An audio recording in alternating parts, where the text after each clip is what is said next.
Ambil kita. Iya. Apa kabar?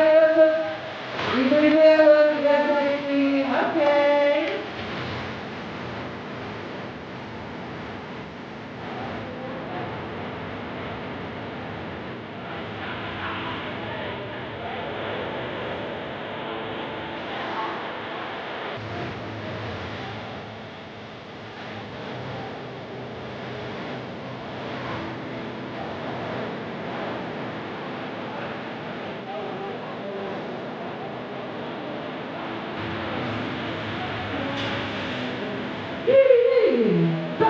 Ya asik.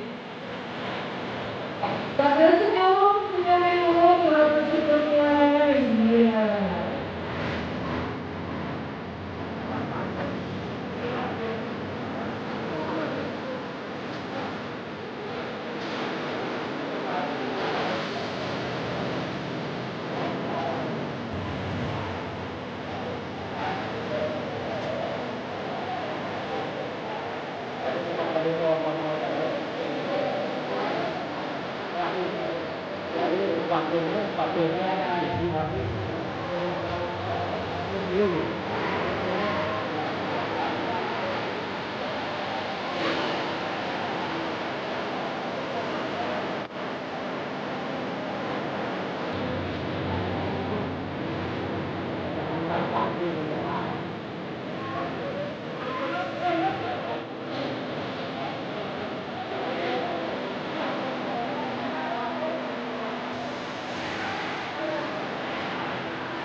Ya,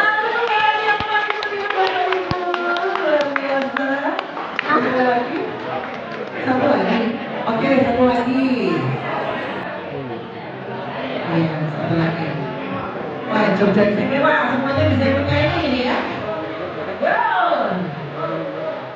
Aku orang ini.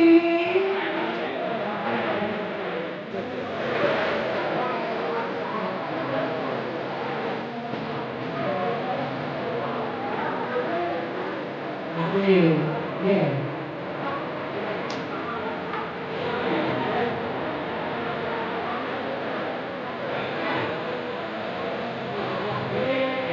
Oh iya, terus mana nih?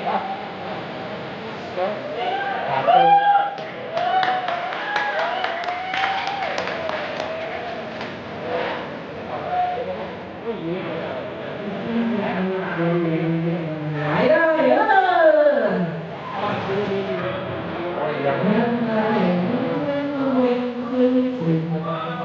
Ayo, silakan Bapak Wakil.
lalu Oke.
Ngobrol dulu Ibu Irianto Ibu, mohon izin berkenan ya, itu ngobrol dulu Bu. Di atas kali ya Bu, biar kelihatan semua. Ibu gimana ceritanya? Ibu kalau dari Ibu kan pengurus pusat, kemudian ini dengan teman-teman dari cabang Cilacap. Gimana ceritanya bisa kolaborasi, latihannya kapan gitu loh? Kok bisa sekompak ini?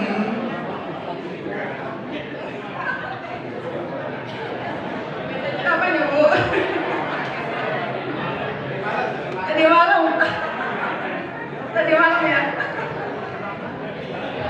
Tadi malam Ibu saya dengar Ibu memang ini ya koreografer ya. Koreografer instructor. Nah, jadi saya di Universal Line Dance. Jadi Universal Line Dance itu jadi seperti Indonesia. Terus ada di berbagai wilayah ya. Ada cabang saya di Bekasi. Jadi saya wakil ketua itu. Oh ya, pantes. Oh luar biasa Ibu Irianto. Oke, kalau dulu. Iya.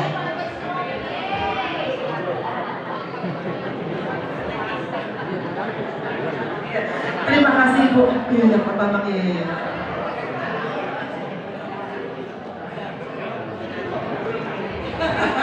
Dikerjain dulu.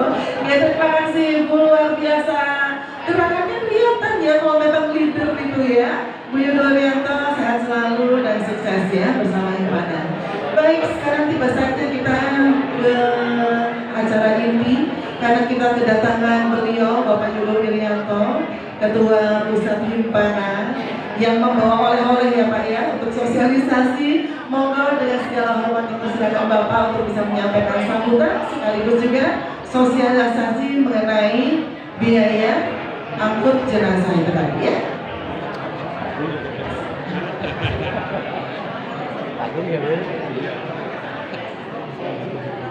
Izin saya di atas ya, kalau itu sekalian biar kelihatan dari belakang. Bismillahirrahmanirrahim. Assalamualaikum warahmatullahi wabarakatuh. Selamat pagi, salam sejahtera untuk kita semua. Pertama-tama dan yang utama sekali lagi adalah kita memanjatkan puji syukur kepada Allah Subhanahu Wa Taala, alhamdulillahirabbil alamin, bahwa pagi ini kita dipertemukan dalam keadaan sehat walafiat. Saya sungguh sangat bahagia, sangat senang sekali ketemu dengan Bapak Ibu sekalian di pagi yang cerah hari ini. Salawat dan salam tentunya kita haturkan kepada junjungan kita Rasulullah Muhammad SAW, beserta keluarganya, para sahabatnya, pengikutnya, kita semua tinggal di tempat ini. Yang saya hormati Pak Asmiman Rasid, Ketua Himpunan Cabang Cilacap, kemudian ada Pak Susilo, yang Ketua Cabang Dimas, dan para pengurus. Saya ada Pak Mulas, teman-teman tadi kenalan Pak Mulas Ketua Ranting Cilacap, ya, kepada cabang Ranting Cilacap. Para pengurus di mana di Cilacap, beserta seluruh anggota yang saya sayangi, saya hormati. Pagi ini saya terus terang sekali lagi saya menyampaikan rasa syukur yang luar biasa, nikmat yang beri saya luar biasa ya, karena diberi kesempatan oleh Tuhan, Allah SWT, untuk ketemu Bapak Ibu sekalian. Mungkin seringkali kita berpikir nikmat itu wujudnya materi ya. Tapi saya menganggap silaturahmi ini, pertemuan ini juga sebuah nikmat ya, karena tidak semua orang punya kesempatan. Saya ingin cerita sedikit nih sebelum kesini, saya diundang Pak Edi nih.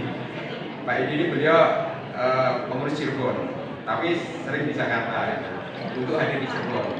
Saya udah komen, Pak Edi saya datang ya, begitu mau ditelepon berapa kali. Dilalahnya ya, padahal nggak bisa ya. Karena saya berat sakit pada waktu itu. Kemudian juga ada teman dari Kedu, Spiono mengundang, juga nggak bisa. Kemarin saya sempat ke Pekanbaru. Pekanbaru ini jauh kan sebenarnya, dan butuh effort yang lebih besar. Tapi alhamdulillah bisa saya silaturahmi dengan Pekanbaru. Nah, hari ini sungguh saya sangat bahagia bagi saya, karena saya sudah lama sekali nggak Cilacap.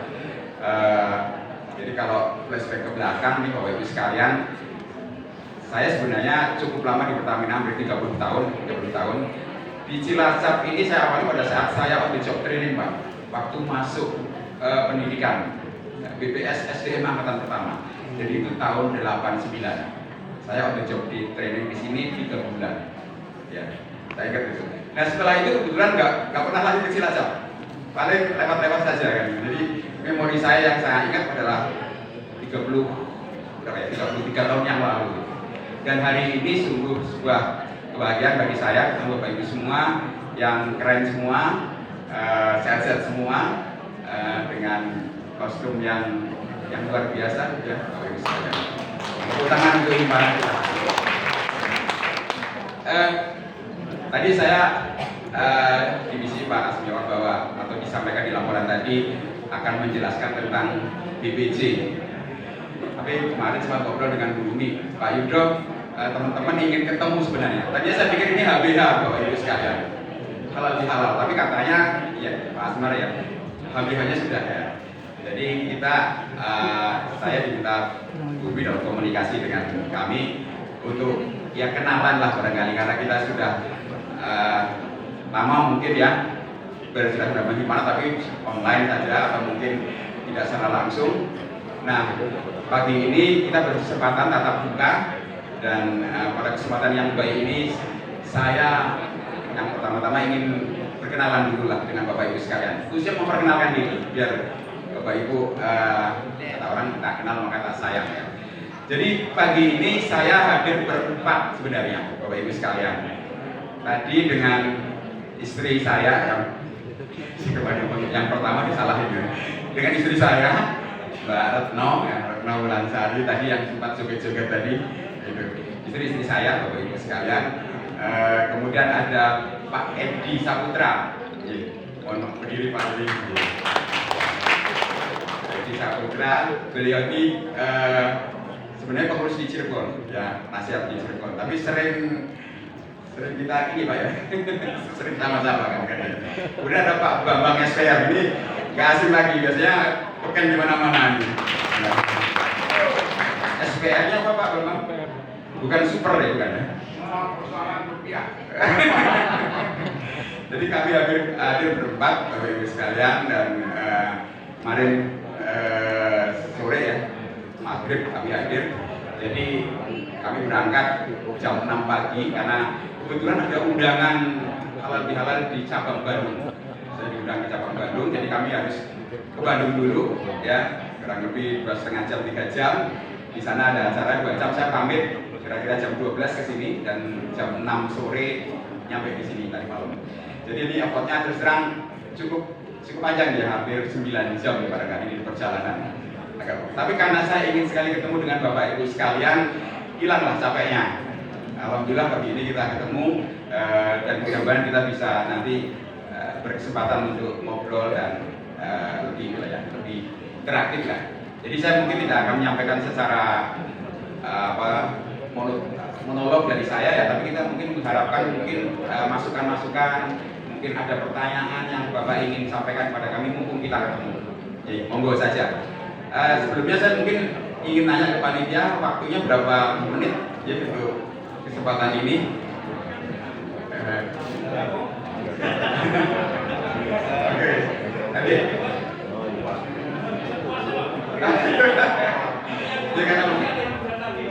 Baik. Nanti kan yang penting kita senang-senang ya Pak. Kita jadi sibuk. Pak Yudo, kita happy saja Pak. Kita joget-joget, nyanyi-nyanyi kan gitu. Karena inti semua ini adalah kita mencari kebahagiaan Bapak Ibu sekalian ya. Kebahagiaan yang membuat kita inilah ya awet muda berpanjang insyaallah. Nah, mungkin saya ingin memperkenalkan diri dulu ya kalau Bapak Ibu yang belum mengenal secara ini dengan saya. Saya diamanahi menjadi Ketua Umum Himpana dalam Munas Himpana 2,5 tahun yang lalu. Tahun berarti tahun 2021. Jadi teman-teman dari seluruh cabang se-Indonesia secara aklamasi memilih saya untuk jadi Ketua Umum Himpana menggantikan Pak Supriyanto yang sebenarnya Direktur SDM Pertamina. Nah, latar belakang saya sebenarnya SDM Bapak Ibu sekalian atau sekarang namanya Human Capital. Jadi saya dulu masuk di Pertamina, pendidikan BPS SDM angkatan pertama selama 1 tahun, kemudian penempatan pertama kali di Pangkalan Berandan tahun 1990. Jadi kalau dihitung masa kerja saya 29 tahun 6 bulan lah kurang lebih. Jadi nggak sampai 30 tahun. Nah, karir saya diawali dari Pangkalan Berandan, tapi nggak lama. Ya, kemudian saya lama di pusat Bapak Ibu sekalian, di Jakarta kantor pusat. Sehingga hampir sebagian besar masa kerja saya ada di kantor pusat. Kebetulan berhubungan dengan aspek compensation and benefit atau remunerasi yang notabene sebenarnya berkaitan dengan hal-hal yang terkait dengan masalah kita ya, pensiunan. Jadi balik lagi setelah tua ya, setelah pensiun ngurusin lagi yang sama sebenarnya, pekerjaan peninggalan zaman saya masih muda. Jadi waktu saya masih muda dulu sebagai ahli CNB, ahli remunerasi, kami menyiapkan kebijakan benefit Pak, dari penggajian yang bulanan sampai hari tuanya, termasuk kesehatan, termasuk pensiun seperti ini. Jadi saya cukup paham sebagai pelaku sejarah untuk nanti bercerita barangkali ya, kalau ada Bapak Ibu yang ingin bertanya. Nah, saya tidak pernah di pengolahan kecuali di Pangkalan Berandan dulu ya, karena waktu itu masih Subagud, Pertamina Subagud, ada unit pengolahan 1. Tapi lama di sekitar beberapa tahun di pemasaran, pernah jadi manajer SDM pemasaran di Medan waktu tsunami Aceh dulu selama 2 tahun, kemudian pindah ke Jakarta UPMS 3, pindah ke Surabaya UPMS 5, kemudian jadi manajer SDM Direktorat Pemasaran Niaga yang menaungi seluruh Indonesia, kemudian jadi Vice President beberapa kali di HR Service, HR Operation, People Management, dan terakhir sebagai SVP SDM. SVP itu Senior Vice President ya, apa ya, Deputy Director lah kalau istilah dulu. Nah, kemudian pensiun tahun 2019 Bapak Ibu sekalian. Ini sekedar latar belakang. Jadi memang saya murni orang SDM. Dan kebetulan karena SDM Pak Supriyanto itu mantan bos saya meminta saya untuk menggantikan beliau. Agak ogah-ogahan Pak awalnya, tapi karena ini pengabdian lah barangkali ya, karena kita ingin bantu teman-teman pensiunan yang mungkin ada permasalahan, ada kesulitan dan perlu atau layak dipilah, maka saya bersedia. dan terpilih waktu Munas yang ke-12 2021. Ini sekitar cerita tentang saya biar Bapak Ibu mengenal ya. Nah, Bapak Ibu sekalian, sebelum saya bicara tentang BPJ yang Pak Asmiwar tadi sebut, saya ingin cerita dulu tentang Himpana, Pak. Mohon izin ya. Karena Bapak Ibu kan sudah lama di Himpana ya. Jadi saya ingin memberikan gambaran perspektif secara besar dulu tentang Himpana. Jadi Himpana ini sebenarnya dibentuk sudah cukup lama. Jadi 2 November tahun 85 Pak. Jadi sudah 38 tahun lebih. Jadi November nanti ulang tahun ke-39. Waktu itu diresmikan resmi oleh Pak Abdul Rahman Ramli di Dirut Pertamina pada saat itu. Jadi memang kita dibentuk oleh perusahaan sendiri, difasilitasi oleh perusahaan. Dan kita secara legal formal sudah terdaftar resmi di Kemenhukam ya. Jadi kuat sekali legal standing kita. Dan selama ini Himpana itu dipimpin oleh mantan-mantan direktur Pak. Hampir semuanya mantan-mantan direktur dari awalnya. Terakhir itu yang saya ingat ya, karena ada berkali-kali perubahan. Yang terakhir Pak Supriyanto yang sebelum saya, dia adalah direktur SDM ya. Kemudian sebelum beliau adalah Pak Hari Purnomo, direktur pemasaran atau direktur hilir sempat waktu itu. Sebelumnya lagi Pak Priyambodo, direktur EP ya. Dan seterusnya, dan saya nggak ingat yang sebelum beliau. Tapi intinya memang kita adalah organisasi yang secara baik forum maupun itu didukung oleh perusahaan, Bapak Ibu sekalian. Kita dekat dengan perusahaan. Kemudian yang terakhir, karena mungkin tidak ada direktur yang bersedia, ya saya gitu kan. Jadi bemper lah untuk jadi ketua umum Himpana. Tidak apa-apa Bapak Ibu sekalian. Nah, Bapak Ibu sekalian, jadi sekarang alhamdulillah Himpana itu cabangnya sudah ada 60 cabang di seluruh Indonesia. Jadi bertambah terus. Ada yang aktif seperti kayak Cilacap ini, ada yang mungkin ya karena anggotanya sedikit atau mungkin jauh ya dari Jawa gitu. Aktivitasnya nggak begitu ramai, nggak begitu aktif. Jadi ada 60 cabang Pak. Anggotanya sendiri kalau kita lihat anggaran dasar kita, otomatis sebenarnya seluruh pensiunan itu anggota Himpana sebenarnya 37.000 Pak. 37.000 dengan rata-rata usia 70 tahun. Jadi pensiunan kita rata-rata 70 Pak, udah sepuh-sepuh. Jadi bayangkan 37.000 orang dengan rata-rata 70 tahun. Nah, kami setelah terpilih di 2021 mencoba untuk mendata ulang Pak. Jadi bukan menganulir sistem pendaftaran yang otomatis tadi ya, yang pasif tadi sudah pasif. Tapi kita coba daftar. Jadi kita buka website himpana.com gitu kan. Di situ ada aplikasi untuk membuat kartu anggota KTA. Dan alhamdulillah sudah mendaftar cukup banyak. Jumlahnya hampir 20.000. Jadi ini juga menjadi kekuatan kita. Ya meskipun mereka nggak semuanya aktif. Jadi sudah terdaftar resmi, kita punya catatan dan masing-masing sebenarnya punya kartu anggota. Meskipun bentuknya elektronik card ya, bisa di print ya.